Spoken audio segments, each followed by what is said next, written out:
Boa tarde, pessoal. Como a professora falou, vou apresentar hoje o meu projeto de mestrado. Como é um projeto que está bem no início, vou falar bastante coisa aqui da literatura, fiz uma revisão da literatura e, como ainda não fiz nenhuma medida, ainda não tenho acesso às amostras, ao final eu vou mostrar minhas perspectivas para vocês.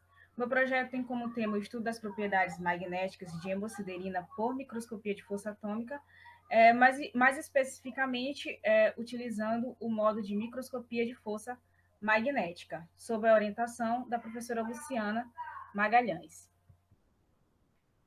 Para começarmos a teoria, eu vou falar um pouco sobre a classificação magnética dos materiais. Os materiais da natureza eles podem ser classificados de acordo com várias teorias da física, como, por exemplo, teorias da física que envolvem termodinâmica, eletricidade e também o magnetismo.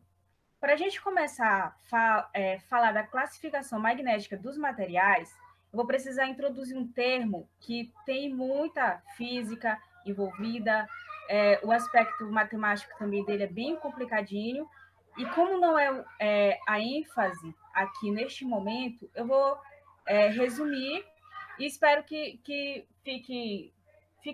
seja compreendido por vocês, mas ao final, qualquer dúvida vocês podem perguntar. Eu vou definir momento de dipolo magnético μ. O momento de dipolo magnético é uma propriedade vetorial que está associada à tendência de um objeto magnetizado se alinhar com um campo magnético externo. Essa definição nós vamos ter que levar ao longo de todo o trabalho, porque está totalmente ligado com o assunto que eu vou trabalhar, que envolve magnetismo. Partindo dessa definição, nós podemos classificar magneticamente os materiais em três tipos. São eles diamagnéticos, paramagnéticos e ferromagnéticos.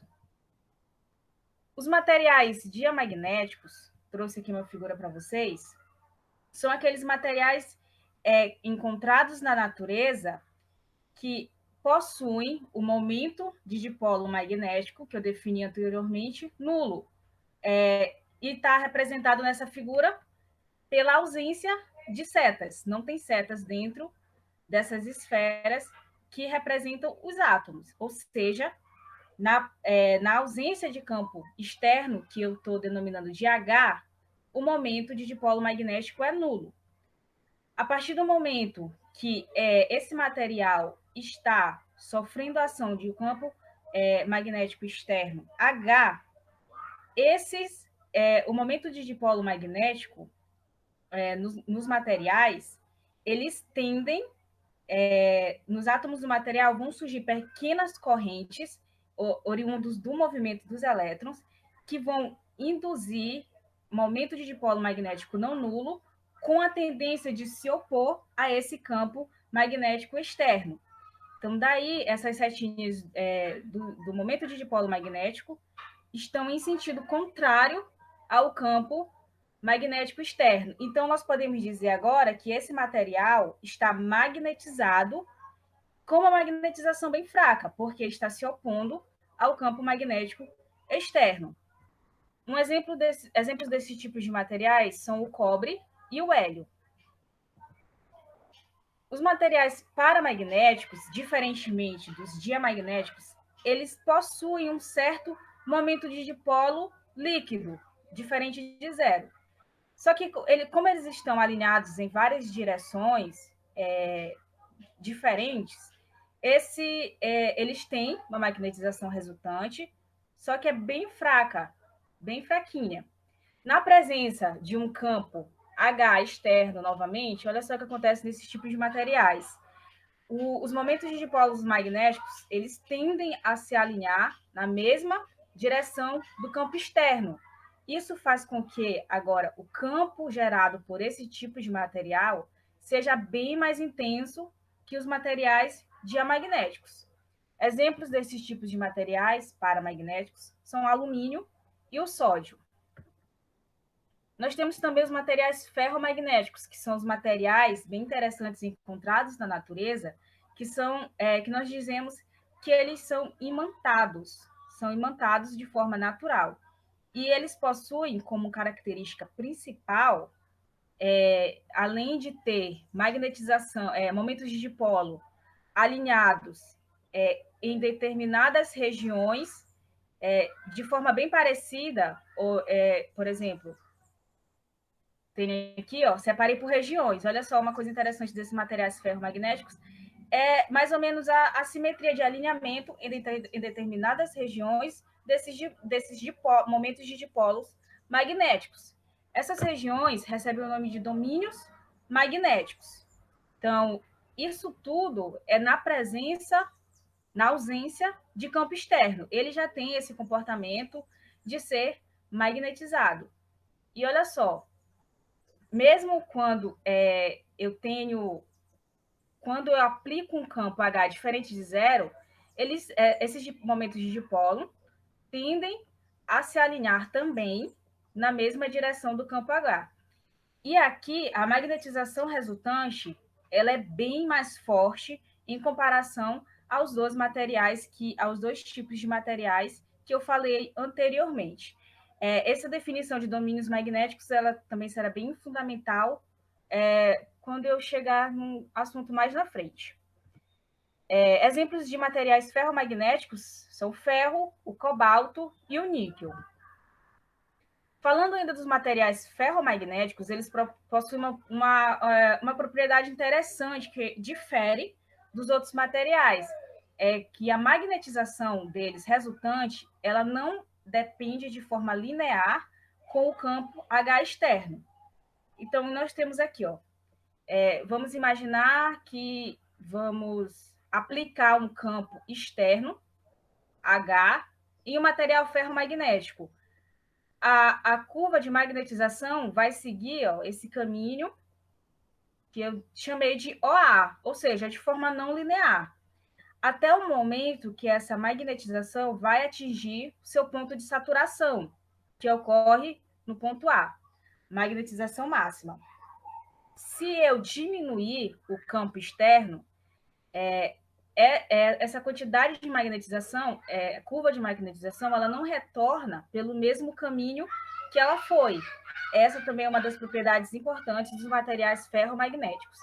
Se eu diminuir o campo H até fazer com que ele seja nulo, eu vou ainda continuar com um pouco de magnetização. E essa magnetização, ela recebe um nome, que é chamada de magnetização remanente e acontece no ponto C da curva que eu estou mostrando aqui.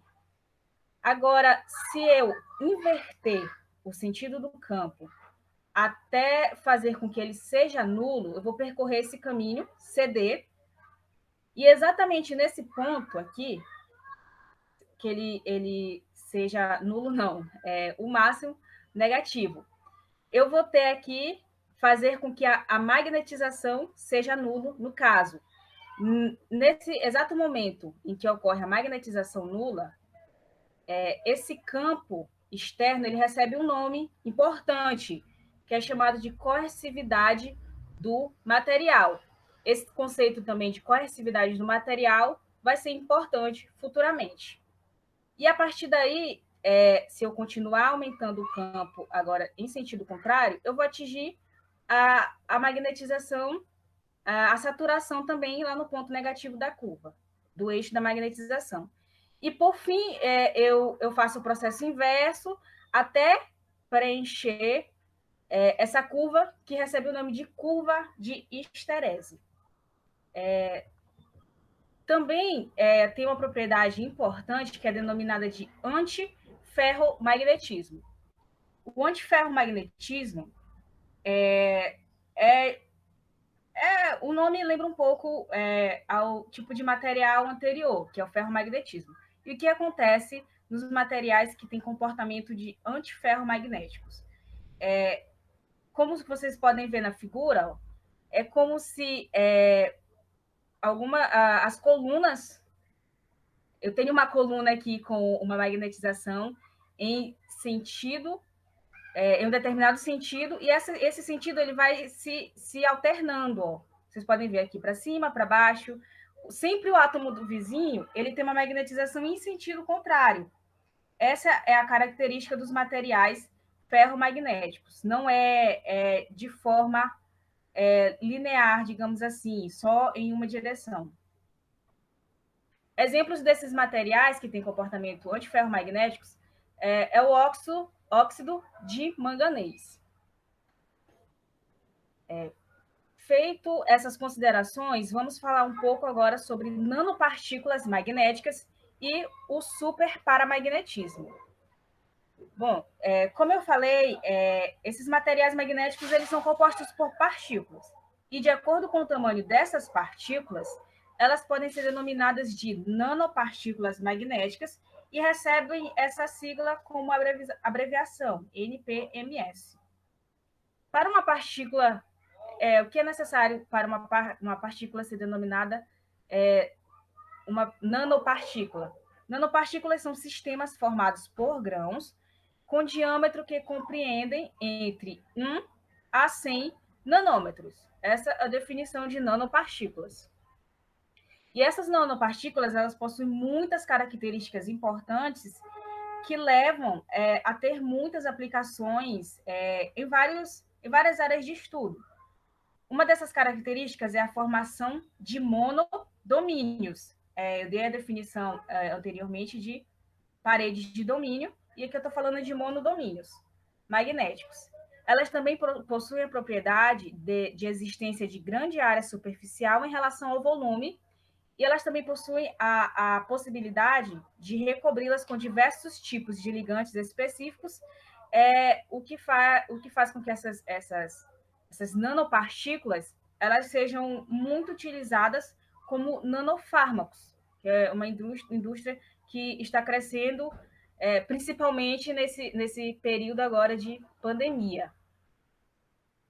E da característica importante que eu falei, que é a formação de monodomínios, surge a teoria do superparamagnetismo.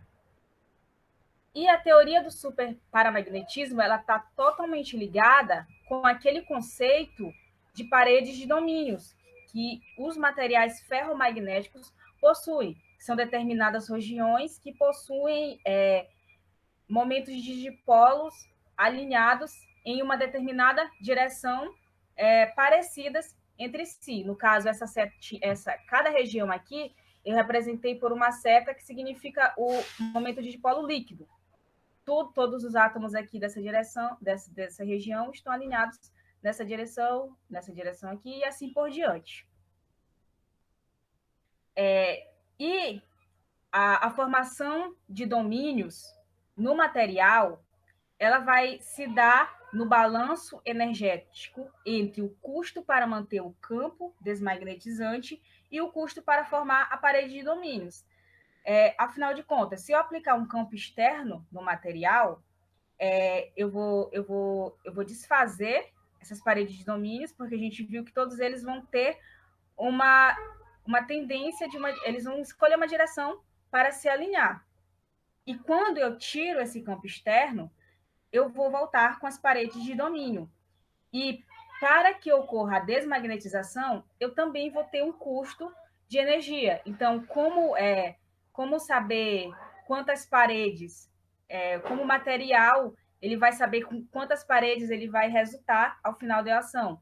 É justamente pelo balanço energético entre o custo para manter o campo desmagnetizante e o custo para formar a parede de domínios. Afinal, no final das contas, o material vai sempre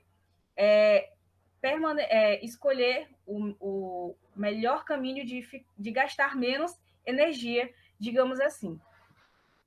Então, chega um momento que o tamanho dessa partícula é pequeno o suficiente, e o que acontece? A energia necessária para se dividir em domínios magnéticos, ela é muito grande, e ela se torna maior que a energia necessária para permanecer com monodomínios. Então, do ponto de vista energético, não faz sentido, se uma partícula ela for muito pequena, não faz sentido eu me dividir em multidomínios.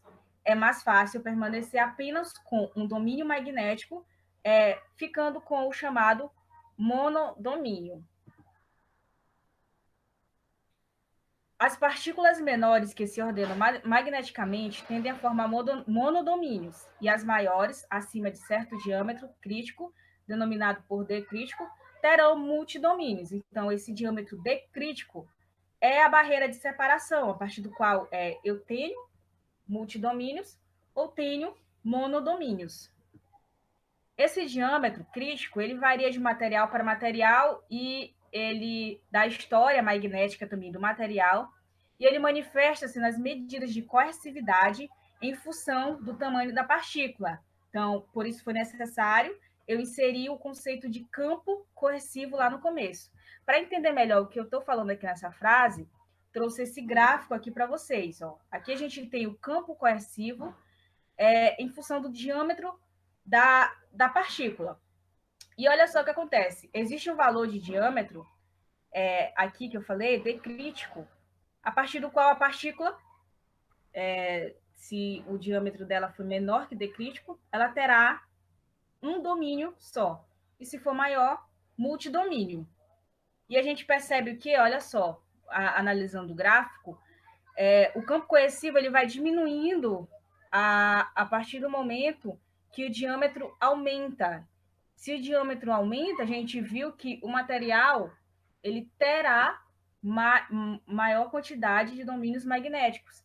E como eu falei, é mais fácil se desmagnetizar os materiais com multidomínios. Se a gente olhar o gráfico aqui também, a gente vê que existe um diâmetro ds, abaixo do qual o sistema apresenta-se no estado denominado superparamagnético. Nesse estado superparamagnético, os efeitos térmicos eles são intensos, o suficiente, e o campo coercivo, olha só, ele é nulo, e o material não apresenta esterese magnética. Então, do ponto de vista, digamos, de simplicidade, se é que eu posso dizer assim, o material se torna bem mais fácil de ser compreendido, apesar de que essa teoria superparamagnética ela é, de fato, bem complicada, tem muitos detalhes, e eu ainda não domino muito bem. Mas é isso. E aqui eu trouxe essa figura para ilustrar melhor o que eu havia falado anteriormente. Em A, nós temos um material com várias regiões de domínios magnéticos, e se eu diminuo o tamanho dessa partícula, olha só o que vai acontecer. Essa quantidade de domínios magnéticos vai diminuindo, até que eu tenho uma nanopartícula superparamagnética. É uma definição importante. E agora nós vamos falar sobre o superparamagnetismo em sistemas biológicos. Falei de superparamagnetismo de forma geral, e como o meu trabalho é na área de biofísica, eu vou falar um pouco sobre o superparamagnetismo em sistemas biológicos. E tudo começa com o ferro. O ferro que está presente no corpo humano, e ele tem papel fundamental na homeostase celular. Ele é um mineral vital para essa função das células de permanecer em equilíbrio nas condições adversas, digamos assim. Entre algumas funções do ferro, podemos dizer que ele atua no transporte de oxigênio, na síntese de DNA e também no metabolismo energético. Mas o ferro ele pode doar ou receber elétrons livres. E quando isso acontece, ele pode participar da produção de espécies reativas de oxigênio, que são denominadas ERO, e ser tóxico para as células, lesionando proteínas, lipídios e o DNA. Então, o ferro ele é um mineral importante para o nosso organismo, mas se for, digamos, pode acontecer diversas coisas com esse material que podem ser prejudiciais ao nosso corpo, pelo fato dele poder doar ou receber elétrons livres e ocasionar danos a proteínas, como eu escrevi aqui, aos lipídios e o DNA. e não é isso que a gente quer. Tudo tem que ter o equilíbrio. E no corpo humano, a proteína mais importante de reserva do ferro é a ferritina. Ferritina é uma proteína que armazena o ferro de forma intracelular e também extracelular, que eu vou falar mais na frente. A ferritina, ela acumula uma alta concentração de ferro livre, impedindo a formação de ero, que é o que eu falei anteriormente. Então, se o ferro livre, como ele pode doar ou receber elétrons, ele pode causar danos, a ferritina vem justamente para tentar amenizar esses possíveis danos, acumulando o ferro livre. E aqui nós temos uma figura dessa proteína tão importante, que é a ferritina. Então, nós podemos ver aqui, ó, como ela é formada por subunidades que formam uma gaiola, uma espécie de gaiola que tem diâmetro de 12 nanômetros na superfície exterior. E a cavidade interior, que tem o diâmetro de 8 nanômetros. Então, a ferritina, ela está inserida no quadro de nanopartículas e ela também possui a característica importante de sua natureza super paramagnética. Foi a teoria que eu falei anteriormente. As partículas de ferritina, elas são geralmente consideradas como ordenadas antiferromagneticamente e elas possuem domínio único a baixas temperaturas. Então, daquelas classificações de materiais magnéticos que eu falei lá no início, a ferritina se encaixa no tipo de materiais antiferromagnéticos. É possível também encontrar ferritina no plasma sanguíneo, e quando isso acontece, nós a denominamos de ferritina sérica. E quando ela está nessa forma, ela desempenha um importante papel de transportar ferro por todo o nosso corpo. Temos também a definição de apoferritina, e nesse caso, até esqueci de falar anteriormente, eu vou voltar aqui à figura, nessa gaiola aqui, essa espécie de gaiola que forma a concha da proteína, o ferro ele é armazenado aqui dentro, ó, dentro dessa concha. E quando não existe ferro dentro dessa concha, nós estamos lidando com a apoferritina, que é a ferritina em sua forma livre de ferro, mas que pode acomodar 4.500 átomos de ferro na forma de hidroxifosfato férrico. Em sistemas biológicos, nós temos também o chamado sistema retículo endotelial, que é abreviado pela sigla SRE. Esse sistema ele é constituído por células que têm características reticulares e endoteliais, daí o nome do sistema. E essas células, elas são um tipo de células achatadas de espessura variável que recobrem o interior dos vasos sanguíneos, especialmente os capilares sanguíneos, formando parte da sua parede. São células que ficam na parede do interior do vaso sanguíneo de forma geral.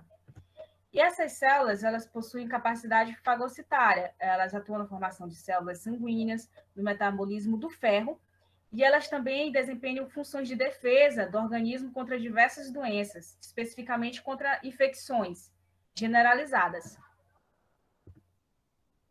E o que acontece? Quando a oferta de ferro ao sistema retículo endotelial é muito grande, as moléculas de ferritina podem ser saturadas. A parede da proteína, ela é literalmente quebrada.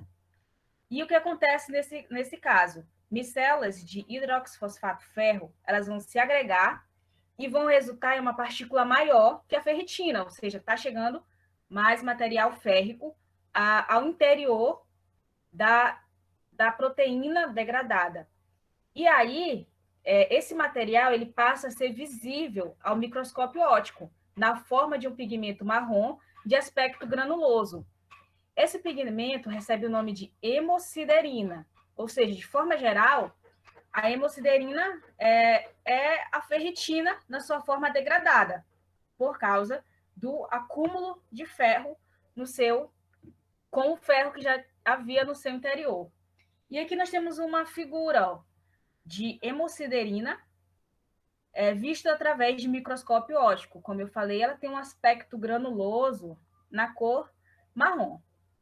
E aqui, quando acontece o acúmulo de hemosiderina no tecido humano, nós temos o nome de uma patologia que recebe o nome de hemosiderose. E aqui eu trouxe a figura para vocês verem.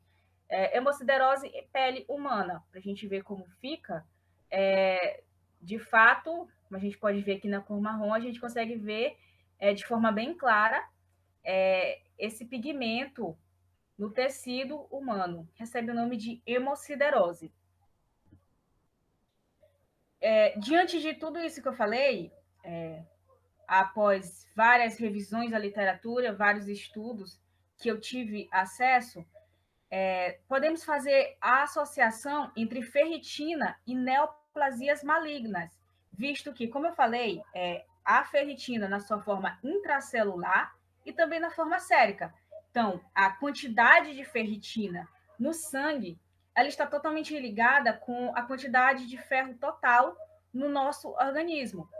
E quando ocorre a superdosagem de ferro, digamos assim, ou a falta de ferro, várias neoplasias podem ser associadas a esse estado, como, por exemplo, nós sabemos que a anemia é uma doença que está ligada com a falta de ferro no organismo.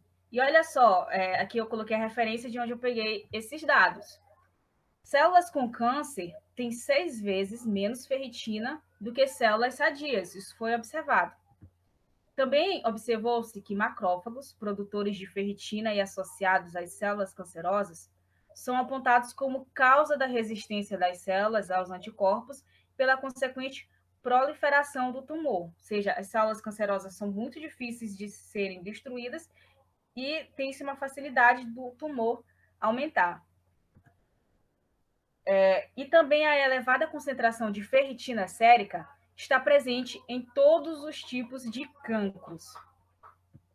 Nessa parte, eu chamo atenção para muitos estudos que eu encontrei na literatura sobre a quantidade de ferritina sérica, assim como a hemosiderina tecidual, em pacientes com câncer de mama. E eu trouxe aqui essa figura para vocês verem, olha só o que acontece.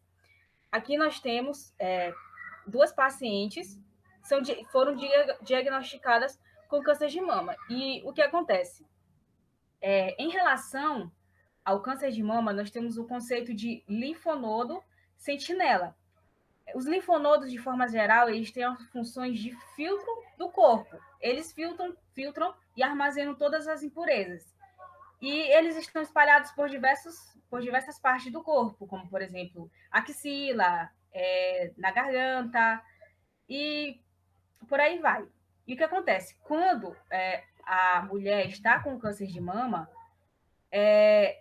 observou-se que os linfonodos axilares eles começam a inchar.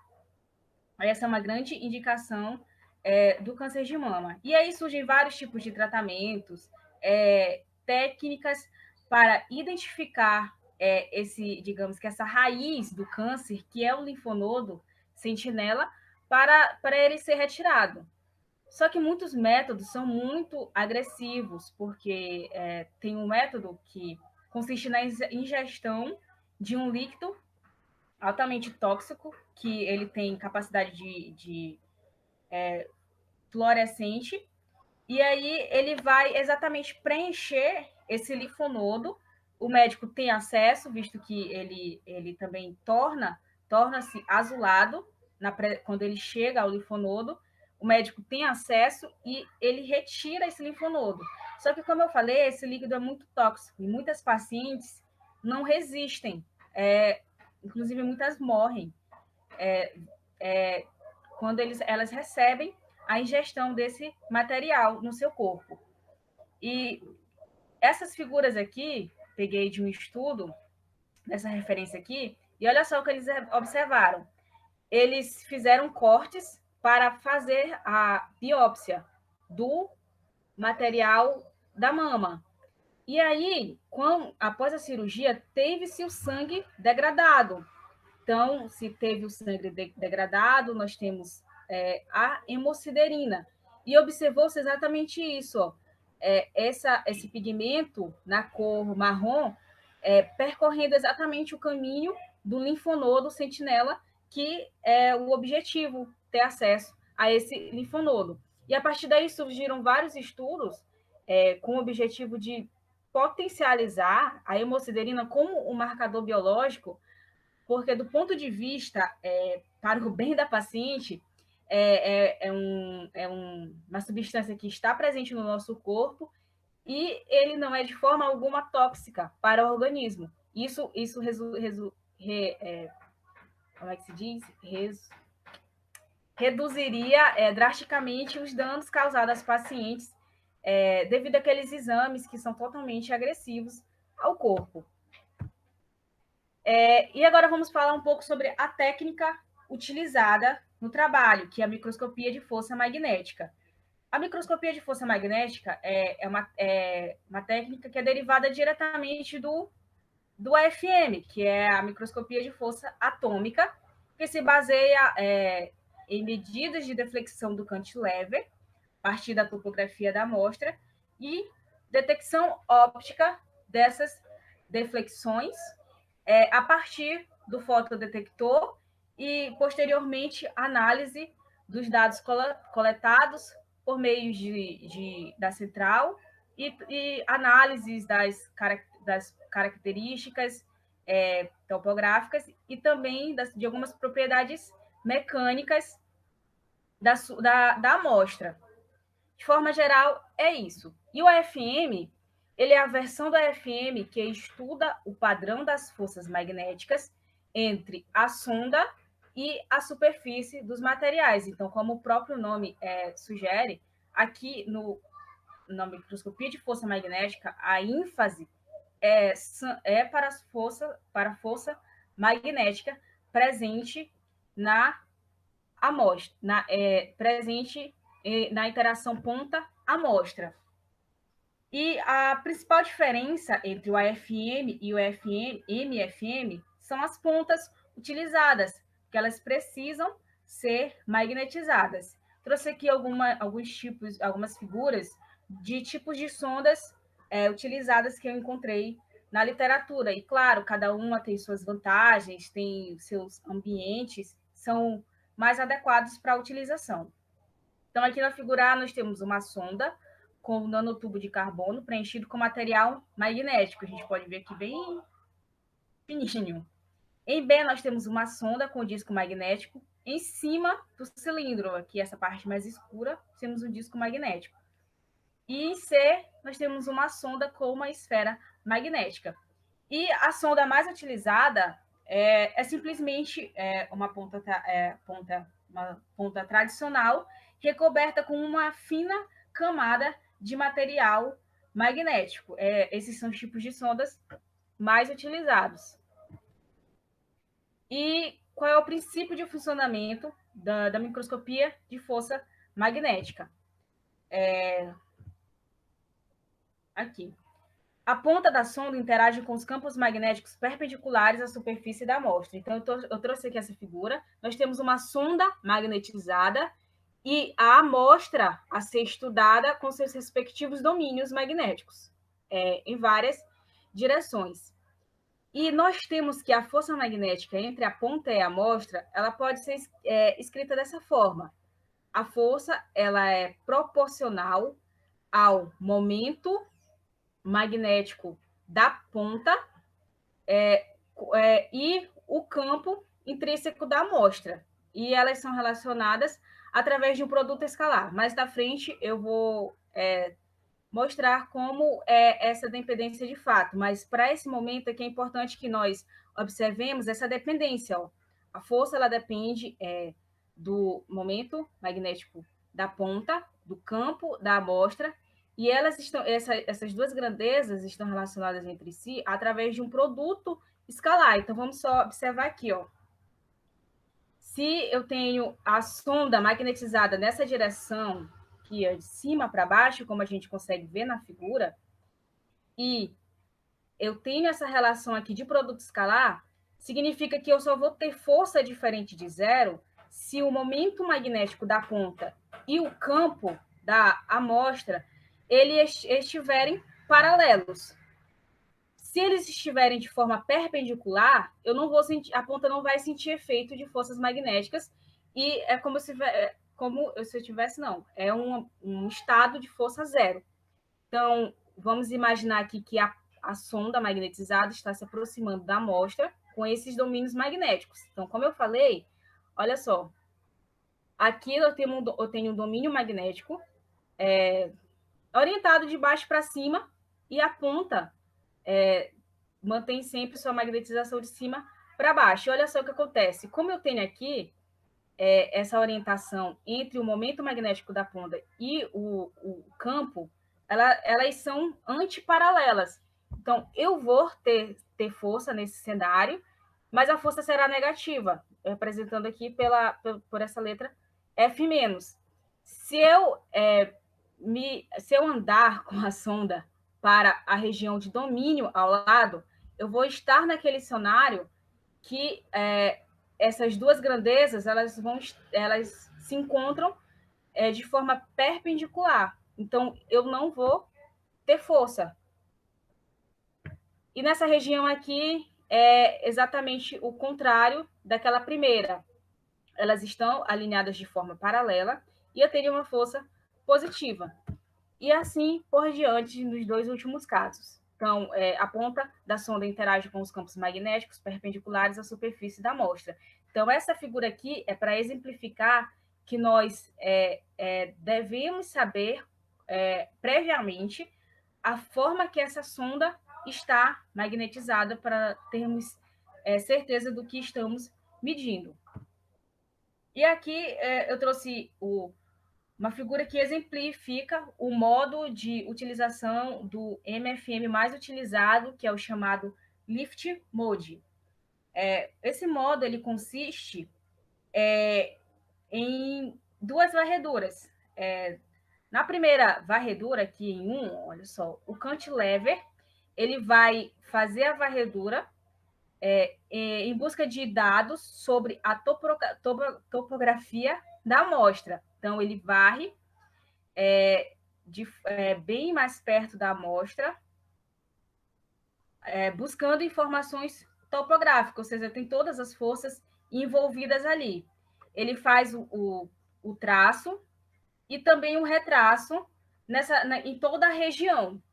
Feito isso, o cantilever ele se eleva em uma determinada altura, daí o nome Lift Mode, e neste cenário agora, mais distante da amostra, nós temos somente interações de longo alcance e a força magnética prevalece. Então, nessa segunda varredura, que eu também vou fazer um traço, que a gente chama de segundo traço e o segundo retraço, eu vou ter informações acerca das propriedades magnéticas do material. Esse é o modo de uso do MFM mais utilizado.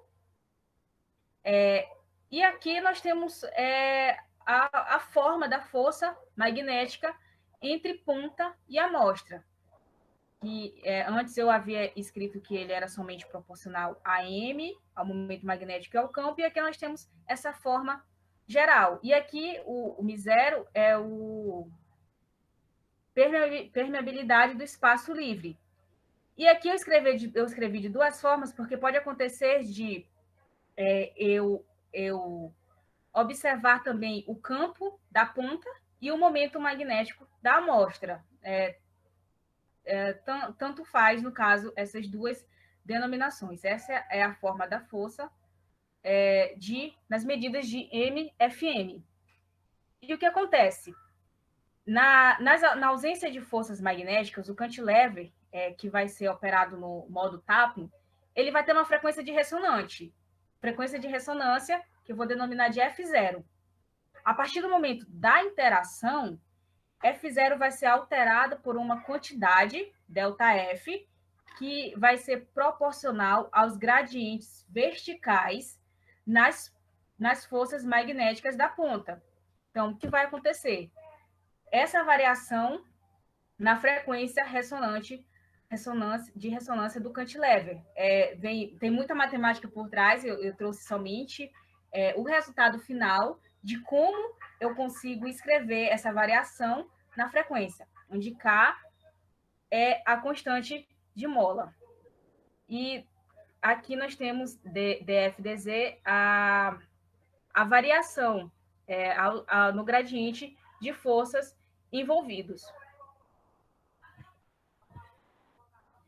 A mudança na frequência ressonante do cantilever, no momento da varredura, elas tendem a ser muito pequenas, geralmente na faixa de 1 a 50 Hz, para cantilevers com uma frequência ressonante de 100 kHz. E é importante frisar aqui que a detecção dessas medidas no FM, elas podem se dar de 3 maneiras, e eu foquei aqui na detecção por meio da modulação de frequência, porque é o mais utilizado e que produz melhores vantagens. Mas nós temos também a detecção de fase, que vai medir a fase de oscilação do cantilever em relação ao acionamento do piezo. Nós podemos ter também detecção na mudança de amplitude no momento da oscilação e, por fim, medidas da variação de frequência ressonante do cantilever. E aqui, como eu falei, como não temos nenhuma aplicação minha no laboratório, e foi bem difícil encontrar aplicações de MFM em tecidos biológicos. É um ramo que está crescendo ultimamente, e o microscópio de força magnética ele vem sendo muito utilizado na nanociência, principalmente no estudo de materiais magnéticos como os discos rígidos, em busca de aperfeiçoamento para melhorar as capacidades do material. Mas em tecidos biológicos existem poucos estudos, e o que eu consegui encontrar para mostrar aqui para vocês são esses mapas que são de magnetoferritina, que são proteínas sintetizadas em laboratório. O que acontece? Eu simplesmente insiro um material de material magnético também lá no núcleo da ferritina, e para ter outras aplicações, principalmente como nanofármacos também, que está sendo bem utilizado.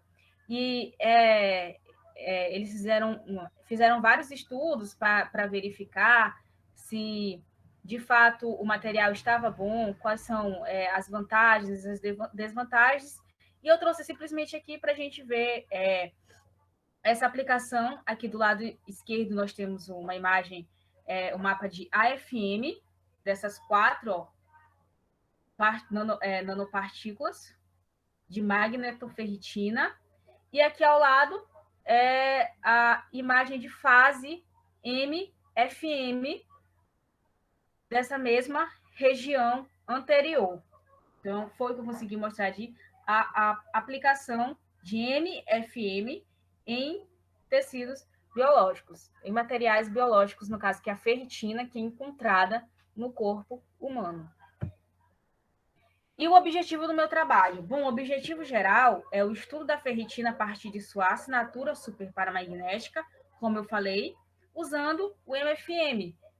Propor essa ferramenta, que, como eu falei, tem grandes vantagens em se tratando de amostras que são magnéticas, no estudo dessa proteína, que é tão importante para o corpo humano. E eu também tenho como objetivo caracterizar topograficamente e magneticamente a hemosiderina, que é a ferritina em sua forma degradada. Caracterizar o tamanho das partículas de hemosiderina a partir das imagens topográficas. Obter um conjunto de forças do AFM sobre a amostra e obter as propriedades mecânicas da hemosiderina. E, por fim, ao longo do trabalho, propor a aplicação desse sistema em estudo como marcador biológico. Sobre a metodologia em relação às amostras.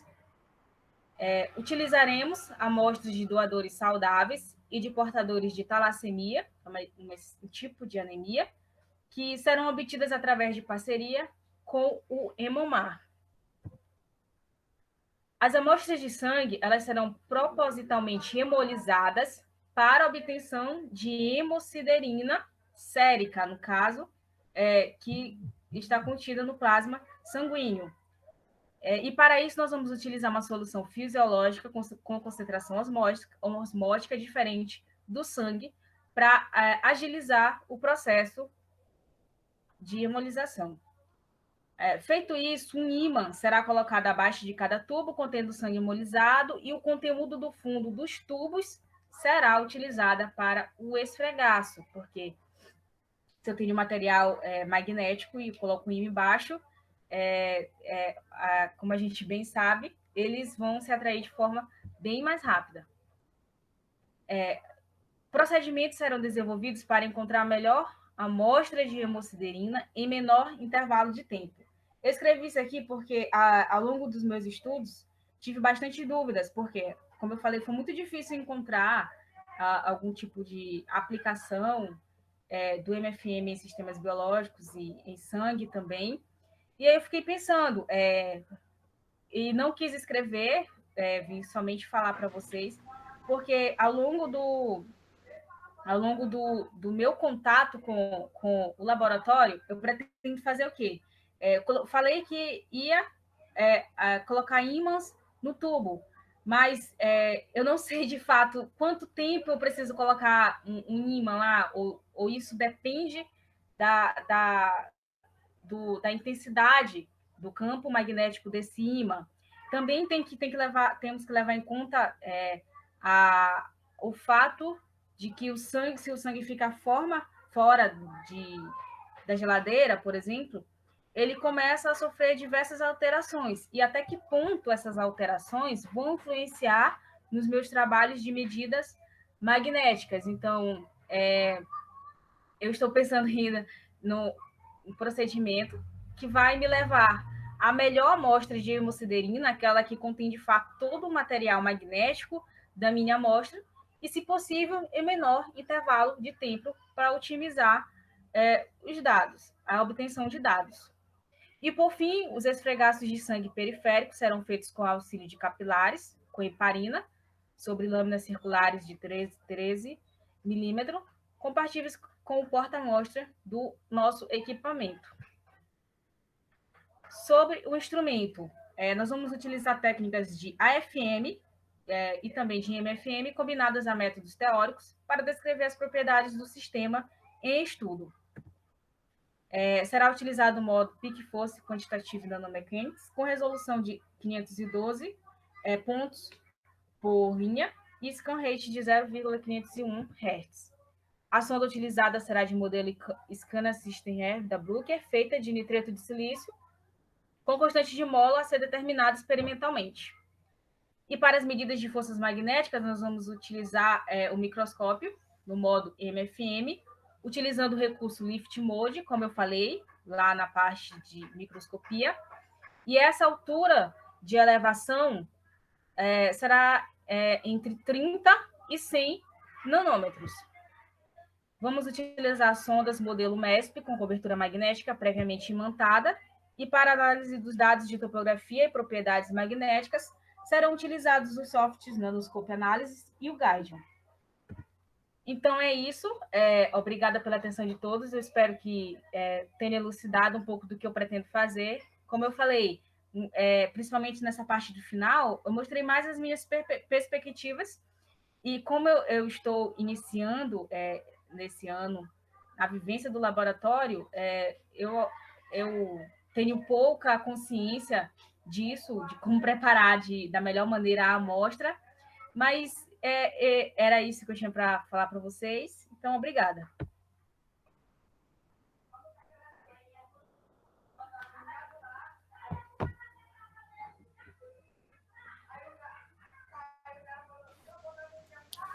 Eu acho que a gente tem que esperar a professora voltar, né? Não sei, ela deu uma saída.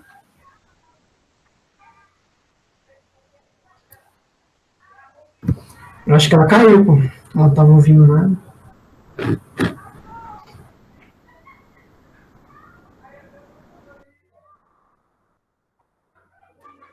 Alguém quer falar alguma coisa? Ela estava com problema, né, no computador? Ela falou no WhatsApp, só um minutinho.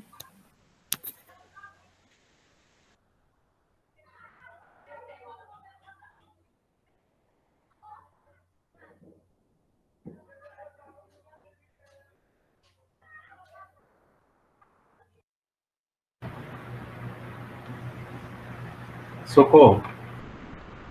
Tá ouvindo? Oi? Tá ouvindo? Gente, vocês conseguem me ouvir? Sim. Sim. Ave Sim. Maria, hoje eu tô com o Exu trancar a apresentação. Pelo amor de Deus. É Mercúrio que tá retrógrado. Ó, vou dizer um negócio pra vocês. Só Jesus na causa, viu? Amém. Socorro, parabéns, viu? Eu vi até o obrigado com a carinha bonitinha, aí, mas eu já tava sem o áudio. Eu vi tudo. Ó, seguinte, eu tenho umas considerações aqui, e aí depois eu vou abrir para as perguntas dos professores, e depois eu abro para os alunos, tá bom? Uma das coisas que eu achei interessante, né, sobre os materiais superparamagnéticos, especialmente, né, as nanopartículas, é que você fala que essa magnetização única deles depende da temperatura, né? Ela acontece em baixa temperatura, não é isso? Isso. Pronto. Isso provavelmente... Isso deve estar associado com a temperatura de Curie, né? Mas me pareceu que esses materiais, eles têm uma dependência da temperatura muito grande. A temperatura tem que ser, você fala baixas temperaturas. O que seriam baixas temperaturas? Porque se a gente pensar no corpo humano, né? Eles teriam que ter tolerância a pelo menos 37 graus Celsius, né? 36,6 graus Celsius. E eu não entendi o que seriam baixas temperaturas. Porque você fala assim, que esse ponto crítico lá da magnetização deles, né, acontece em baixas temperaturas. E aí eu fiquei curiosa.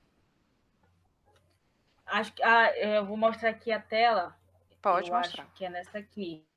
Você está falando, né? Ó. Eu não estou vendo ainda. Tá, peraí, eu estou procurando aqui. Tá. Aí o professor Gerias e o professor Arivelton podem me... Essa aqui, né, professora? Essa aqui? Ou eu falei simplesmente? Essa mesmo. Que você falou assim, que eles, a partir desse D crítico aí, os efeitos térmicos são intensos e suficientes para que HC seja nulo e o material não apresente interesse magnético, né? E aí você fala que as nanopartículas magnéticas, elas apresentam esse superparamagnetismo, né, para baixas temperaturas. Eu fiquei pensando, rapaz, o quão baixo tem que ser, né? Porque 36,6 é a gente bem saudável, né? Posso?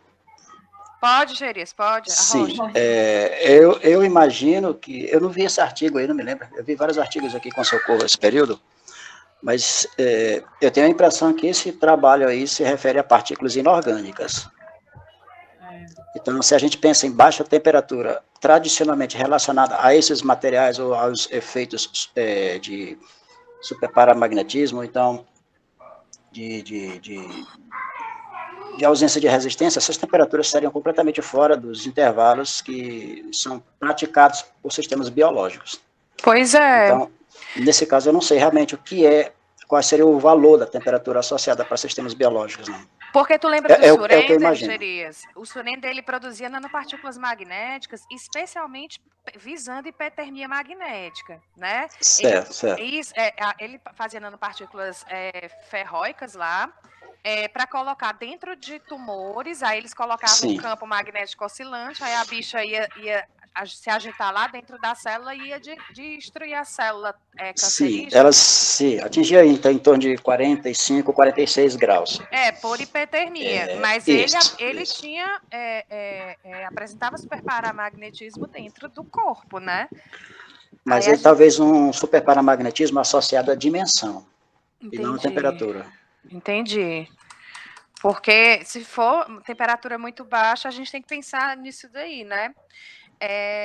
Aí outra coisa, que você falou que eu achei muito massa, Socorro, aí já veio 1 milhão de ideias na minha cabeça. Que você falou que as células, os retículos endoteliais, né, que são as células dos vasos sanguíneos, elas têm um papel fundamental,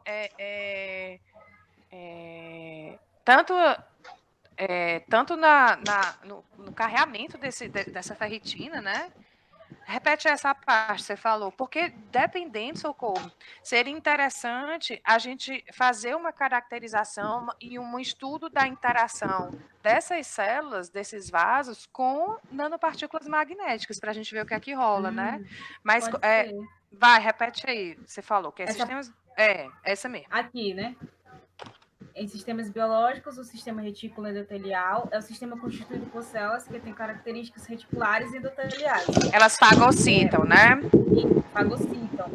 É um sistema, pelo que eu entendi, eles atuam, essas células, né? Elas atuam principalmente na defesa contra infecções generalizadas.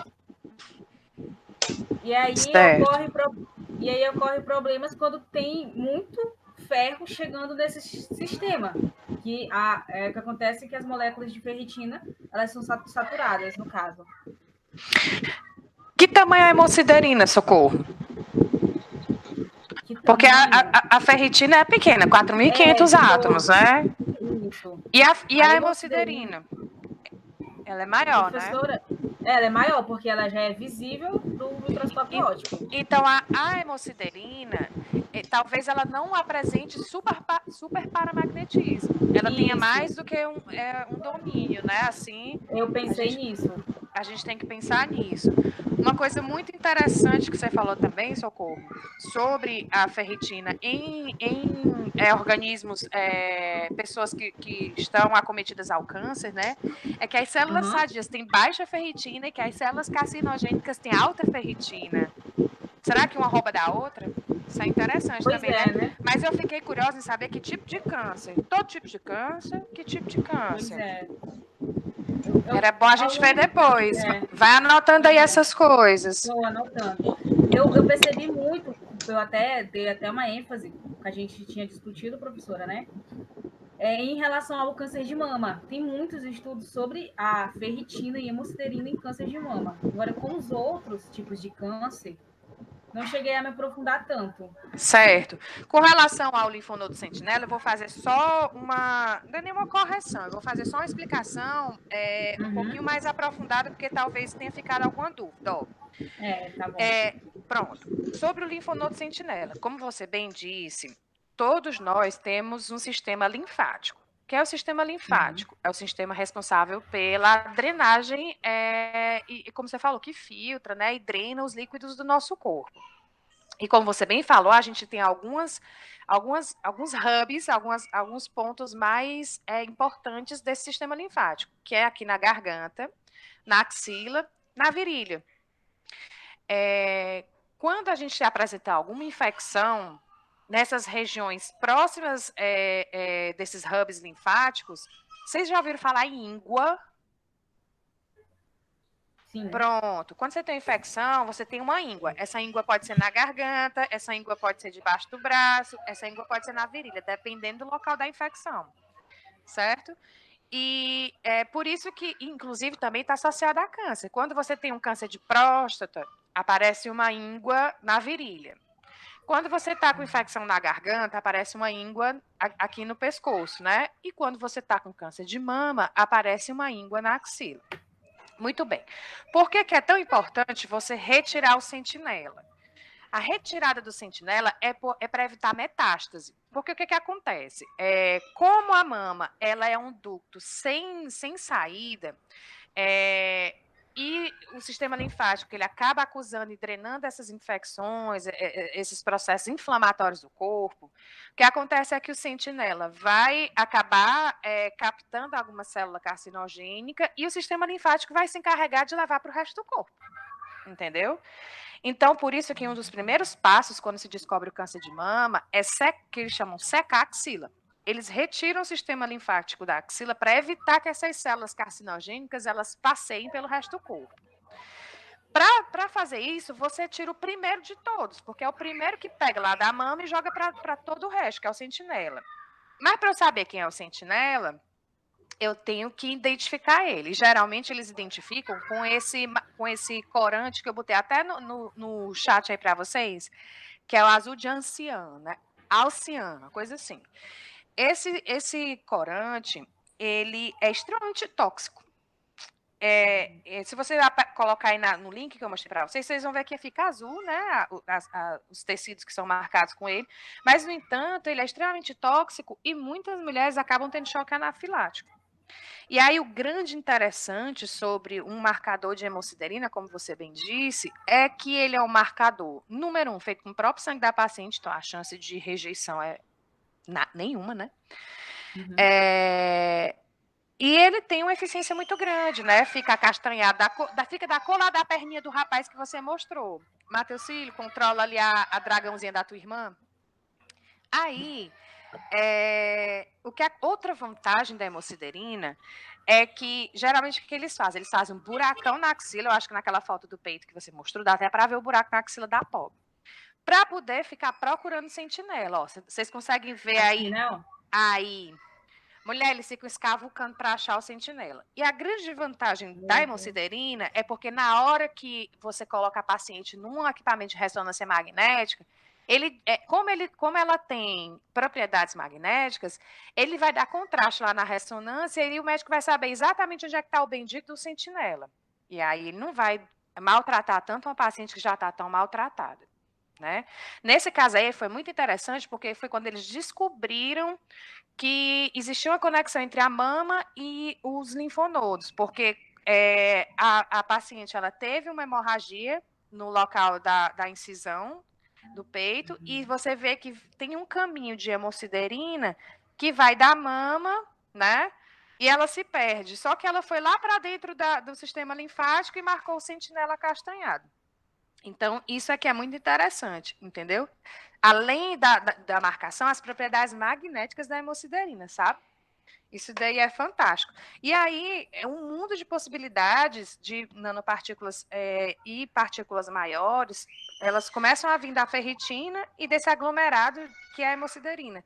Porque você pode pensar em hipertermia, você pode pensar em marcadores biológicos, você pode pensar num marcador patológico, porque, como você bem falou, a presença ou a ausência da ferritina acaba sendo indicativo de uma doença, como na talassemia, por exemplo, que você falou aí no seu trabalho, né? Enfim, então tem muitas possibilidades para você. Esse estudo ele é o começo de um monte de coisa, sabe, Socorro? De um caminho gigante e um monte de perspectiva, na minha opinião.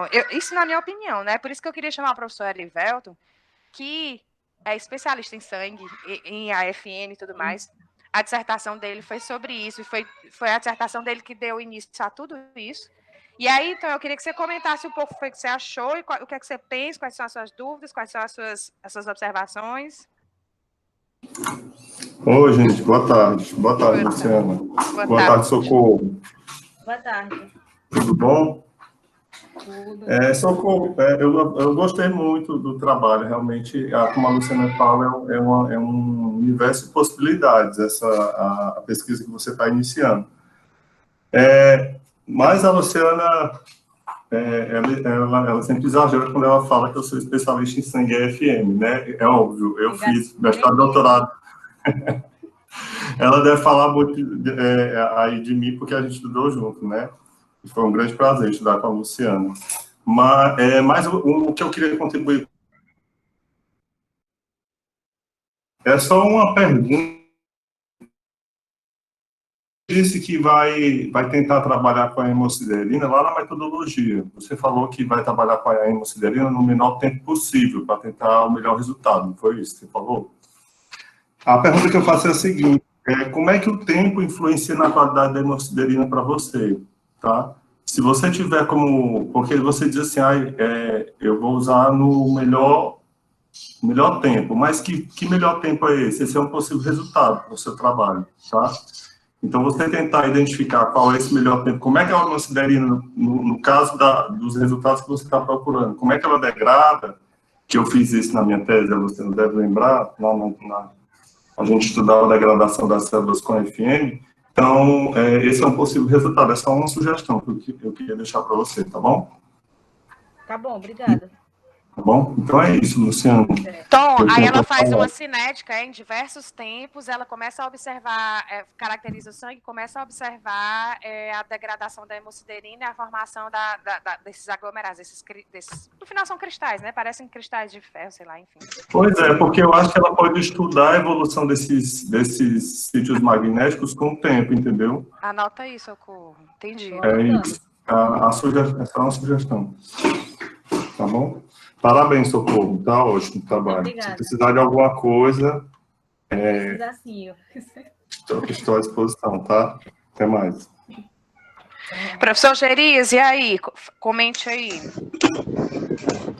Eu sou bem suspeito para comentar, eu já trabalhei bastante com a Socorro essa semana, né?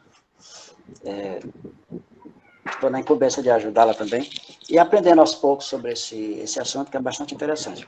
Com relação especificamente a esse ponto do tempo, eu estava conversando com ela, inclusive antes do seminário, porque como nós somos dois calouros no assunto, a gente tem dificuldade de montar uma metodologia de trabalho. Mas a metodologia, ela vem com o tempo mesmo, Gerias, porque o trabalho da Socorro é muito novo, né? Então, a gente procurou na literatura algumas coisas relativas a isso, a gente não encontrou, e nós ficamos pensando, como é que nós vamos montar a sequência de medidas, como é que vai ser a nossa metodologia. Então, surgiu essa questão. Eu vi que no trabalho dela tinha um mecanismo de preparação de amostra. Então, ela vai coletar uma certa quantidade de sangue e vai tentar tirar dele a amostra dela, né, a hemosiderina. E como esse sistema é magnético, então, uma das maneiras de auxiliar, talvez, de apressar ou facilitar a retirada é utilizando um campo magnético. Isso, ela bota uma no fundo. Eu até comentei com ela, isso é muito parecido com o que a Lumar faz com a retirada de alumínio da bauxita. Coloca uma grande diferença potencial, coloca a bauxita dentro de uma solução de soda cáustica e aí o alumínio é dissolvido e então ele vai ser atraído para as placas de alumínio que tem uma diferença potencial. Então, nesse caso, eu fiquei pensando, a gente pode apressar a retirada ou melhorar, na verdade, a coleta desse material, a amostra que ela quer, da infinidade de coisas que é o sangue. Correto?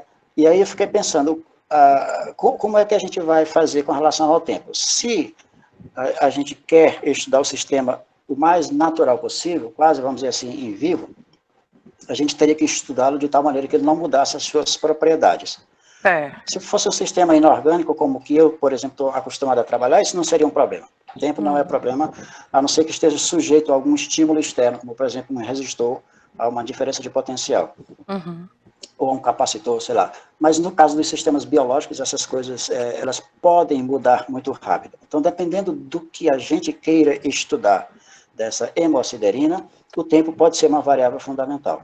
Com Agora, certeza. eu estava conversando com ela, a gente não sabe ainda, veja, ela quer medir propriedades magnéticas, e essas dependem dos domínios magnéticos, e eu particularmente não encontrei nenhum trabalho, então eu estava conversando com ela, eu não sei até que ponto a variável temporal vai influenciar na propriedade que você quer medir desse sistema, mas como a gente não sabe, então é certamente um parâmetro a ser seguido. De repente, a quantidade de domínios magnéticos é alterada com o ressecamento do sistema dela, porque ela vai tirar de dentro do sangue, né? Essa hemosiderina, vai jogar o resto fora, tá? E eu não sei até que ponto. É muito provável que uma vez que a hemosiderina seja retirada do sangue, ela vai modificar bastante. Vai modificar bastante as suas propriedades, mas isso é só uma suspeita minha, eu não sei. Ela vai ter que fazer, né, essas medidas e ver até que ponto a variável temporal é importante para a propriedade magnética desse sistema dela. Mas ela pode tirar em diversos tempos e fazer o esfregaço lá na lâmina e analisar justamente como é que está a estrutura e a magnetização dessa hemosiderina em diferentes tempos. Isso ela acaba fazendo uma cinética, né? Exatamente, exatamente isso. Ela vai ter que, de alguma maneira, fazer isso para ver qual é o padrão de alteração na propriedade magnética em função do tempo. Se é que isso é um parâmetro importante. Certo, entendi. Mas, pelo menos para maximizar o sinal dela, se a amostra é magnetizada, bem magnetizada, e ao ser retirada do plasma, sei lá, ela muda, então aí teria que fazer o mais rápido possível, ou quem sabe fazer dentro do próprio ambiente. Eu não sei ainda se isso é possível. É possível fazer dentro do ambiente, mas a nossa dificuldade é que ela teria que fixar essa hemosiderina no substrato. Então é por esse motivo que a gente vai ter que centrifugar esse sangue, exatamente para se tirar o plasma, aqui, como você disse, aquela confusão todinha. Provavelmente a gente vai ter que lavar diversas vezes com solução tamponada para ir tirando o plasma e deixando só realmente eritrócitos, as células, só que, no final das contas, essas células, essas hemácias, elas vão ter se fragmentado para que o ferro que está dentro delas acabe formando a hemosiderina, entendeu? Porque é um aglomerado desse ferro, né? E aí a gente vai tirando esses fragmentos todinho de célula e, no final das contas, a gente vai ficando só com a hemosiderina mesmo. Sim.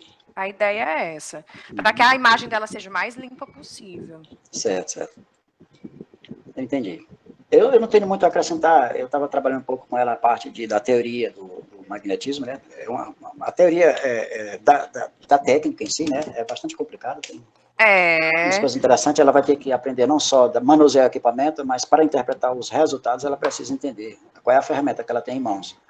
E o sinal, ele é contido, né? Tem a parte do instrumento, mas tem a parte física, que é exatamente essa que ela quer procurar. E aí a teoria vai ser importante para ela.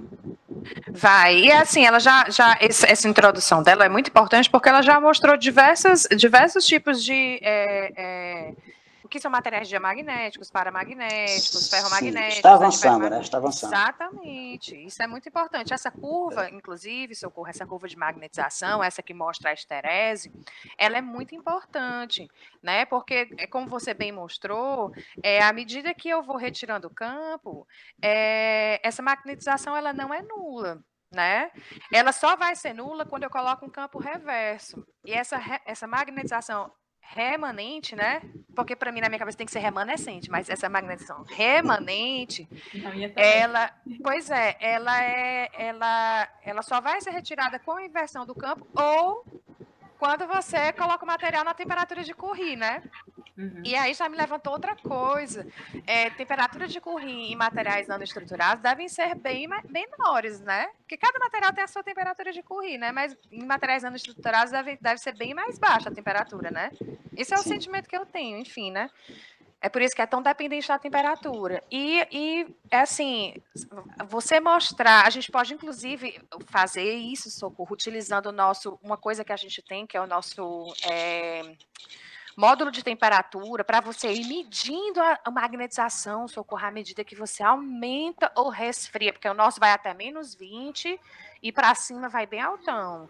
Então, olha que coisa linda, sabe? Como é o nome, professora? A gente tem um scanner com que modula a temperatura, sabe? É só a gente botar lá. Ela tem uma plaquinha de Peltier e tem uma parte lá que resfria também. Eu nunca usei o bendito desse scanner, foi uma fortuna. Eu fui obrigada a comprar isso. Mas agora já estou vendo uma super possibilidade da gente estudar a curva, assim, como é que é a magnetização de materiais nanoestruturados com a dependência da temperatura, utilizando a FM. Isso fica muito bonito, entendeu? Fica muito bonito. Não, assim, mulher, o teu estudo tem muita física, é muito legal, sabe? E quando a gente estava entrando, o Charles estava perguntando uma coisa, eu interrompi, não foi, Charles? Era só uma dúvida mesmo, uma figura.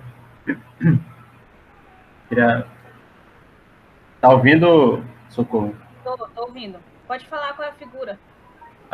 Tem aquele slide que tu coloca que a força é proporcional ao campo magnético? A magnetização e ao campo, né? Isso. Aí tu mostra lá que quando é perpendicular vai dar 0, né? A força é 0. E quando é... Aqui. Que é um produto escalar, né? Isso. Aí esse degrau que tem aí é só efeito demonstrativo mesmo? Ou realmente vai dar uma diferença na altura? Esse degrau é porque na imagem magnética, se você pensar em termos de imagem de altura, F0 não vai mudar nada. F mais vai, segundo a Socorro aí, né? Vai dar uma força negativa. Então, é como se ele, na verdade, eles vai dar um contraste escuro. E F menos, né? Não, F menos vai dar um contraste claro. E F mais vai dar um contraste escuro, porque essas forças positivas vão parecer buracos e essas forças negativas vão parecer picos. E essas forças nulas não vão dar contraste na imagem. Ó, eu fiquei, só tem uma ressalva, porque a Socorro não mostrou uma imagem magnética, fiquei magoada.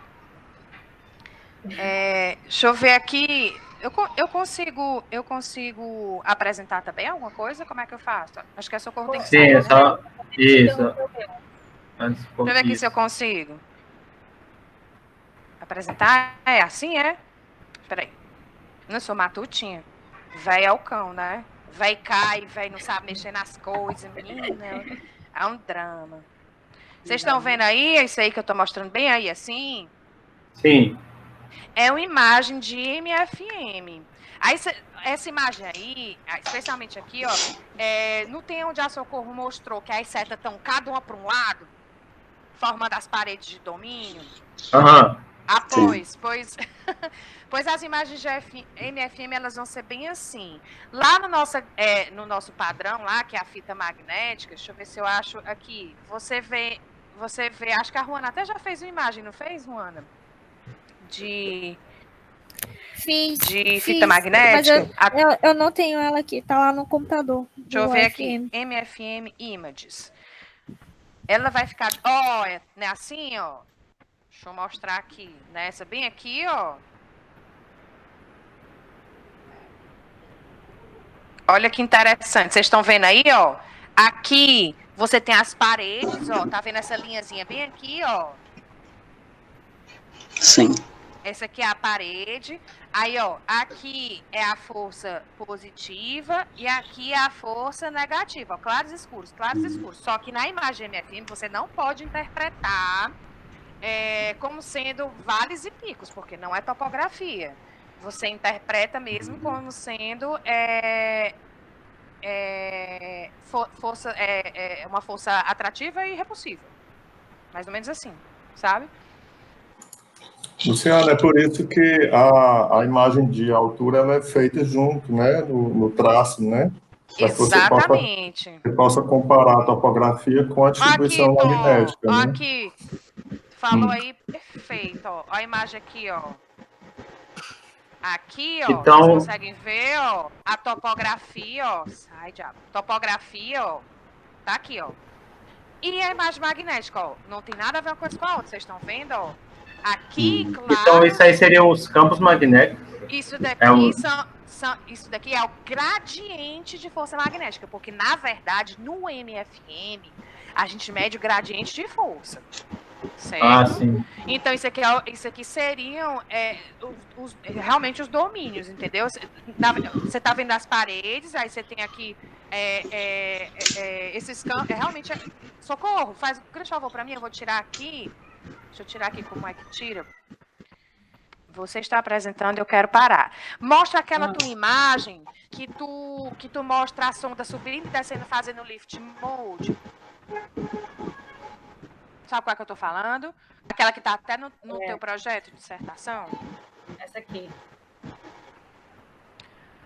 Pronto.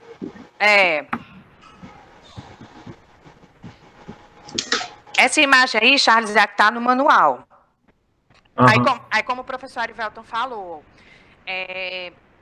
primeiro ele faz a aquisição da topografia. E aí eu determino lá, microscópio, a partir dessa topografia aí que tu salvou, tu sobe para cada um dos pontos 100 nanômetros, porque eu quero livrar as forças de Van der Waals, eu quero livrar as forças de curto alcance, né? As forças que correspondem à topografia, e eu quero só pegar as forças de campo. Aí ele sobe a ponta, ela vai reproduzindo aquela topografia lá em cima. Se não tiver nenhuma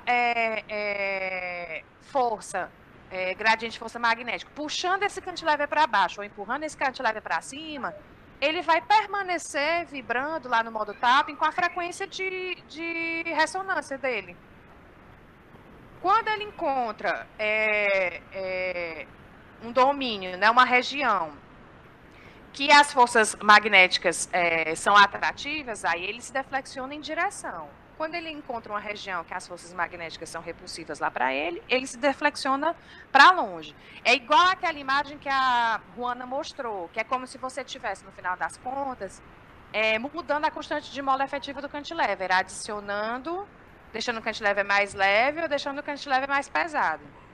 Dá para entender? Deu para entender o que eu estou falando? Sim, sim. E aí o professor Arivelto me corrige aí se eu falei alguma besteira, mas eu não... Professor. Tudo certo, tá ótimo. Não, é porque o Tom, ele já mexeu mais com o MFM. MFM nunca foi minha praça, não. Professor, e se a gente quisesse fazer, por exemplo, estudo de adesão, a gente teria que fazer com outra... Não teria esse resultado nesse MFM, né? De jeito nenhum. Só tem o de campo magnético aí. Primeiro, ele vai te dar topografia, como eu mostrei lá na imagem. Só aparece esses dois? Só, porque aparece a imagem de fase também, que é aquela imagem das propriedades mecânicas. Sim. Porque no final ele bate, encostando, depois ele sobe e começa a vibrar lá em cima, sem tocar a superfície. Ele faz primeiro uma imagem de tapping, depois ele sobe e faz uma imagem de não contato. E nessa hora do não contato, qualquer deflexão do cantilever vai ser proporcionada pelas forças de campo, entendeu? Sim, sim. E é por isso que a gente sobe. E quanto mais a gente subir, menos chance a gente tem de pegar as forças de superfície, entendeu? Que promovem a imagem de topográfica. Só que você também não pode subir muito, porque materiais como o da Socorro, que são super paramagnéticos, a resposta magnética no MFM não é se esbalar todo. Eu lembro, Socorro, tu tem uma imagem, não tem? Que eu mostrei, que a gente fez do MFM, de sílica mesoporosa, Sim. com material magnético inserido. E aí o interessante é que o contraste magnético, ele se dá dentro dos poros. É tão interessante, mostrando de fato que o material magnético, ele entrou nos poros da nanopartícula de sílica mesoporosa. Charles, para ver a adesão, o microscópio precisa te fornecer uma curva de força, né? Aí você teria que fazer aquele movimento de indentação para medir aquela barriga da curva de adesão, né? Nesse modo, o MFM, a gente não tem curva de força? Não. Não. Tá.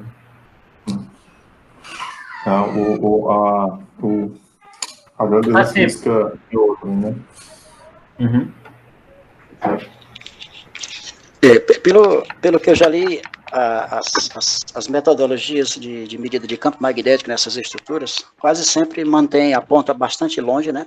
Existe uma classe de técnicas que usa luz para medir propriedades magnéticas e essas que usam um tipo de sonda, mas geralmente elas usam a ponta bastante afastada, com exceção da versão que usa a força de troca, né?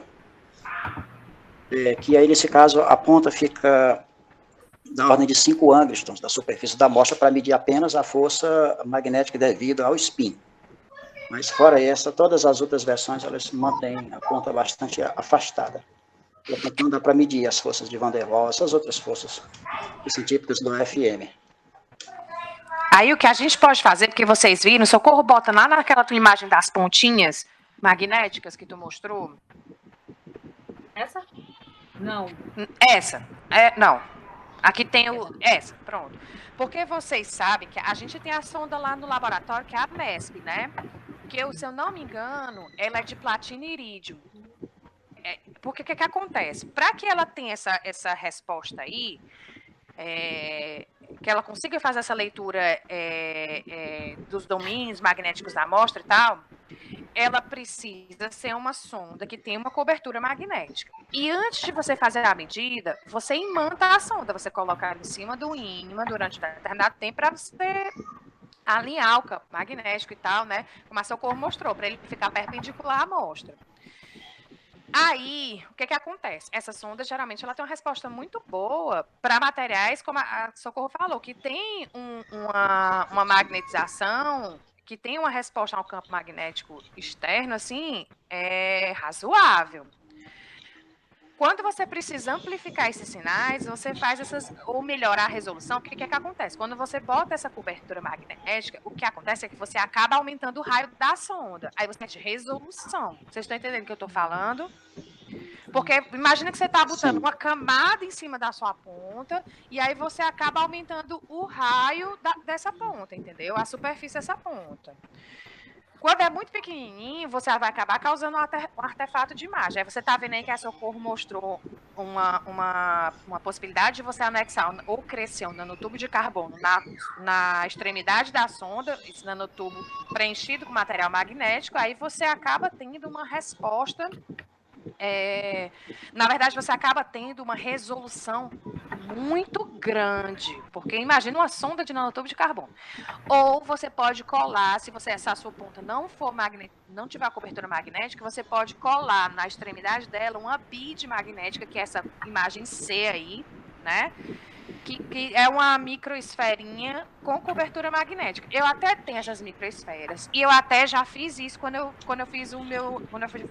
fui para a Alemanha. Só, gente, que não amplificou muito o sinal da sonda. O que amplificou no meu caso, e aí eu não sei se eu vou achar aqui, não vou ter de cara, foi uma gambiarra medonha que eu fiz, que eu raspei um ímã, um super ímã, um ímã bem forte, peguei um fragmento desse ímã, colei no dorso do cantilever com cola epox e o cabelo da minha sobrancelha. E ficou lá, aumentou a massa, aí eu tive que recalibrar a constante de bola pelo ruído térmico, porque você acaba adicionando um pouco de massa lá, e o microscópio tem que entender isso, mas a resposta magnética foi muito maior, entendeu? Então essa também é uma possibilidade. Fazer essas gambiarras, eu sei que gambiarra que eu falo, né? Mas eu tenho certeza que esses arranjos técnicos mais elaborados para a professoria se garante. Eu faço gambiarra. Mas eu também fiz muita gambiarra. Os meus equipamentos todos eu que construí. Nesse caso aí, Luciana, desse procedimento de ter que imantar a ponta antes de uma aferição, você fornece instrução para o equipamento qual é o valor da magnetização dessa ponta, porque eu acredito que ela vai se perdendo com o tempo. Eu não sei vai se perdendo, Gerias. Se durante o tempo de uma medida. Não é durante o tempo de uma medida. Entre uma medida e outra, com o tempo vai se perdendo, e a gente teria como saber qual é o grau de redução na qualidade do sinal. Não digo nem na qualidade, mas na quantidade, porque às vezes a gente precisa fazer análise não só da qualidade, mas da quantidade também. E aí, nesse caso, com relação à quantidade, seria complicado, sem a gente saber se está usando o mesmo instrumento. Como é que faz isso aí? O que aqui eu faço? Porque das 3 vezes que eu trabalhei com MFM, eu observava realmente que depois de quase um dia todo, Gerias, começando de manhã, lá para o fim da tarde, o sinal já não estava legal. E a gente sabe porque quando a gente volta para a grade de calibração, que é uma fita VHS, essa aqui mostra os domínios, né? Quando a gente volta para a fita VHS, você já vê o contraste dos domínios bem fraquinhos, sabe? Certo. E aí outra coisa aí, Socorro, que você pode fazer, e tá aí outra coisa excelente de se fazer, é você começar uma medida e de 1 em 1 hora você baixar a ponta e fazer a imagem da grade, lá da fita magnética, e ver como é que esse sinal vai reduzindo. Aí você consegue dizer lá pro referido do seu artigo ou pro membro da sua banca, eu te garanto que em 16 horas não tem redução significativa dessa interação, entendeu?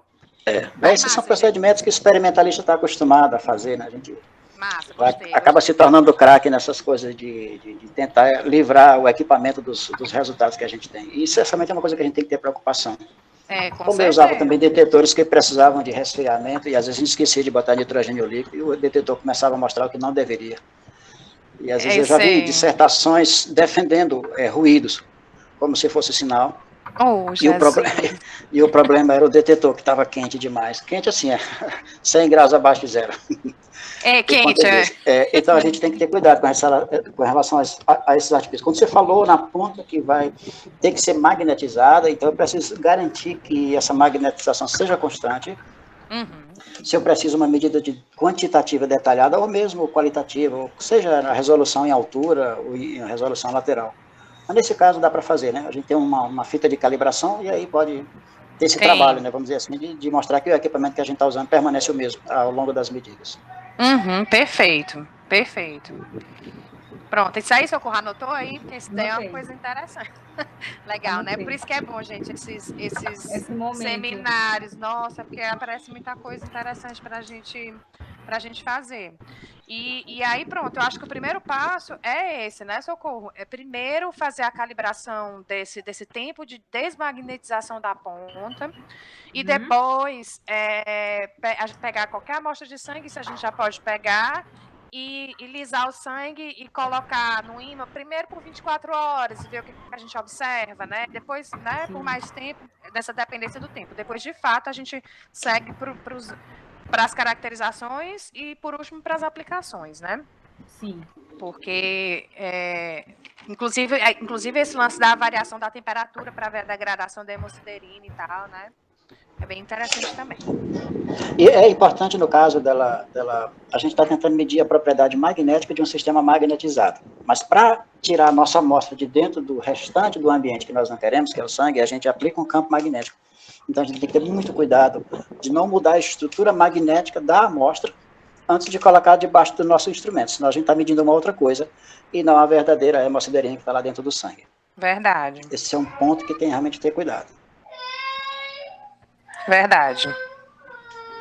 Professora, eu tenho uma dúvida quando eu estava lendo, que a gente escreveu que a gente vai hemolizar o sangue de forma proposital para acelerar esse processo.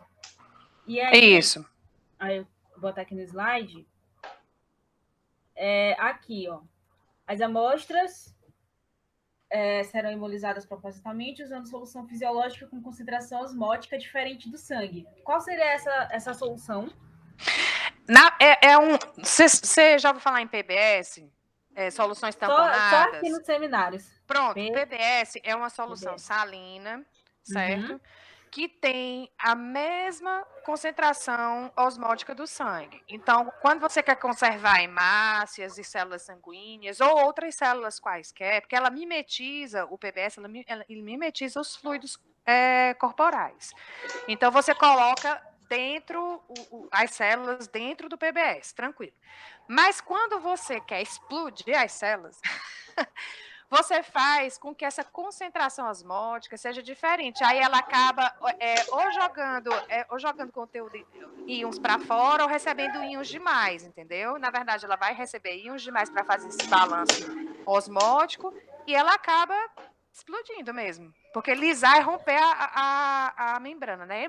Lisar é romper... Oi, Tomzinha, melhor de falar, vai. Não, é que se eu não estou enganado, se você usar água destilada, você consegue lisar as células, entendeu? Porque a água destilada... tanto que se você beber água destilada, você se ferra, né? Porque a água destilada, ela tá numa concentração, ela não tem os sais que estão dentro da célula, então você vai ter uma pressão osmótica empurrando para fora, entendeu? Da membrana, ela vai murchar, né, Tom? Aí você consegue lisar essas células, mas tem alguns trabalhos realmente que mostram como é que faz isso. Eu não me lembro direito agora qual especificamente, mas eu já vi. Eu posso ver depois, ver se eu acho alguma coisa, como é que você vai lisar para tirar esse conteúdo da célula e trabalhar com ele, né? Porque da última vez que a gente trabalhou com essa ação de hemolizar as células, você lembra que era para ver o ghost, né? O ghost preso na superfície da lamina, né?